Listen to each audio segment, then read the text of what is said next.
뱀, 박쥐, 곤충 믹스. 야생에 있는 다양한 동식물을 활용한 먹방으로 시청자들을 사로잡은 사나이. 오늘은 베어 그릴스에 대해서 알아보겠습니다. 그는 1974년 영국 북아일랜드의 작은 항구 도시에서 태어났습니다. 본명은 에드워드 마이클 그릴스. 베어라는 이름은 그가 1살이 되던 해에 누나가 지어준 별명입니다. 여담이지만 아버지도 국회의원 시절엔 타이거 그릴스라는 별칭으로 불렸다고 하죠. 그릴스 집안은 대대로 군인을 배출해온 명망 있는 가문입니다. 영국의 상류층 자제들만 입학하는 이튼 스쿨에 갈 수 있었던 것도 이 때문이었죠. 이튼 스쿨 학생들은 보통 졸업 후에 명문대를 거쳐 정재계로 진출하는 게 일반적인데 그는 군인 명가의 피를 이어받아 졸업 후 곧바로 군에 입대하게 됩니다. 그는 전세계 특수부대의 아버지라 불리는 영국 공수 특전단에 지원하는데 의외로 첫 시험에서는 마지막 단계에서 낙방을 하고 맙니다. 하지만 그는 포기하지 않고 1년간의 재수 끝에 드디어 특수부대 명찰을 달게 되는데 자부심으로 심장이 터질 것 같았다 라며 그때 당시의 소회를 밝히기도 했죠. 그토록 원하던 곳에 들어간 그는 생존술 교관으로 활약하며 부상치료, 심폐소생술 등을 가르쳤습니다. 그는 복무 중 아프가니스탄에 파견되어 동료가 살해되는 끔찍한 경험을 겪기도 하고 21살이 되던 해에 파견된 잠비아에서는 낙하산 사고를 당하기도 합니다.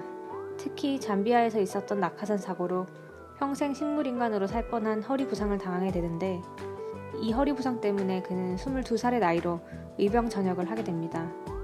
하지만 놀라운 것은 전역 후 그의 행보입니다. 치명적인 부상을 입었다던 그가 전역 1년 만에 에베레스트 등정을 떠난 것인데요. 심지어 23살의 나이로 최연소 기네스 신기록까지 경신합니다. 25살이 되던 해에는 제트스키로 영국 일주를 했는데 같은 해 현재 그의 아내를 만나 웨딩 마치를 올립니다. 현재에는 슬하에 3명의 자녀를 두고 있고 28살에는 북극해 횡단, 30살에는 25,000피트 열기구에서 디너 파티를 하는 등 위험천만한 도전들을 이어나가지만 이런 도전으로 벌어들인 자선기금은 모두 기부하여 기부천사로서의 면모도 보여주게 됩니다. 이런 그의 떡잎을 일찍이 알아본 이가 있었으니 바로 채널4라는 방송국이죠.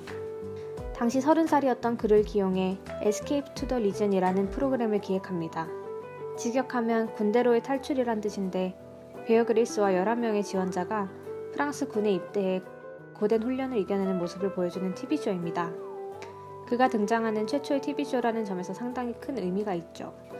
그러던 중 31살이 되던 2006년 그는 디스커버리 채널과의 운명적인 만남을 갖게 됩니다.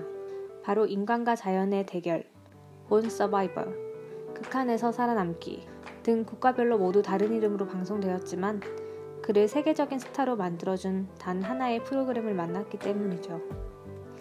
내용은 여러분들이 익히 아시는 바와 같이 생으로 먹고, 삶아 먹고, 뜯어 먹고, 꺼내 먹는 등 비위가 약한 사람들은 먹기 어려운 동식물들을 기상천외한 방법으로 먹는 모습을 보여줍니다. 먹는 것 외에도 그의 노숙 환경 또한 익스트림한 것으로 유명하죠. 아이슬란드 편에서 눈을 파내고 그 안에서 밤을 지새운 장면은 가히 충격적이었죠. 이렇게 고통스러운 먹방, 잠방으로 세계적인 수준의 팬덤을 형성해 가던 중 그의 인기에 제동을 거는 사건이 발생합니다. 밤이 되면 야생에서 노숙하는 줄 알았던 그가 사실은 카메라가 꺼지면 호텔을 이용한다는 주장이 제기된 것이죠. 디스커버리 측은 묵비권을 행사했지만 해당 프로를 방영하던 채널4에서조차 진상조사에 나서자 제작진은 결국 양심선언을 하였고 시즌4부터는 일부 장면이 연출되었다는 걸 인정하고 진행하였습니다. 그를 따르던 팬들은 깊은 배신감을 느꼈지만 곧 중요한 한 가지 사실을 깨닫습니다.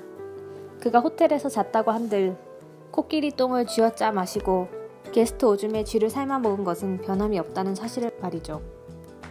이를 증명하듯 시즌4 시청률은 전 시즌보다 오히려 증가한 모습을 보였습니다. 이후 37살까지 프로그램을 성공적으로 이끌던 그는 2012년 시즌7을 마지막으로 디스커버리와의 마찰로 해고를 당하게 됩니다. 하지만 곧 화해를 하고 1년 후에 바로 컴백을 하죠. 그리고 실제 재난 상황에 빠진 사람들의 실화를 바탕으로 그 상황을 재현하여 그 상황에서 현명하게 살아남는 방법을 소개하는 Escape from Hell이라는 프로그램의 진행을 맡게 됩니다. 다만 먹방 요소가 크게 줄어들면서 인간과 자연의 대결 시절의 분위기는 많이 줄었죠. 39살이 되던 2014년부터는 MBC의 러닝 와일드 위드 베어 그릴스라는 프로그램을 진행합니다. 헐리우드 유명 인사들을 데리고 1박 2일간 서바이벌 체험을 하는 프로죠. 시즌2에서는 버락 오바마 미국 대통령과 출연하여 곰이 먹다 버린 연어를 함께 먹는 장면을 연출하기도 합니다. 44살이 되던 2019년에는 당신과 자연의 대결이라는 넷플릭스 프로를 선보입니다. 위기 상황에 처한 베어 그릴스에게 두 가지 선택지가 주어지는데 시청자가 리모컨으로 선택을 하면 이에 따라 베어 그릴스가 행동하는 인터랙티브 프로그램입니다. 선택지에는 그가 애벌레를 먹을지 말지 같은 먹방 팬들의 취향을 반영한 요소도 포함되어 있습니다. 이처럼 다양한 시도와 도전으로 가득 찬 그의 이미지 때문인지 구글에 베어 그릴스를 검색하면 연관 검색어로 베어 그릴스 사망이 뜨는데 오래된 루머에 불과할 뿐이어서 놀라지 않으셔도 됩니다. 이런 루머에 답하기라도 하듯이 최근에는 아내와 핸드백 쇼핑하는 사진을 SNS에 올려 본업과 가정에 충실한 건강한 가장의 모습을 보이기도 했죠. 이처럼 언제나 우리 곁에 키다리 아저씨 같은 생존 전문가 베어 그릴스. 그의 앞으로의 행보가 더욱 기대됩니다. 헐레벌떡 뉴스 구독하시고 재밌고 유익한 정보 얻어가세요.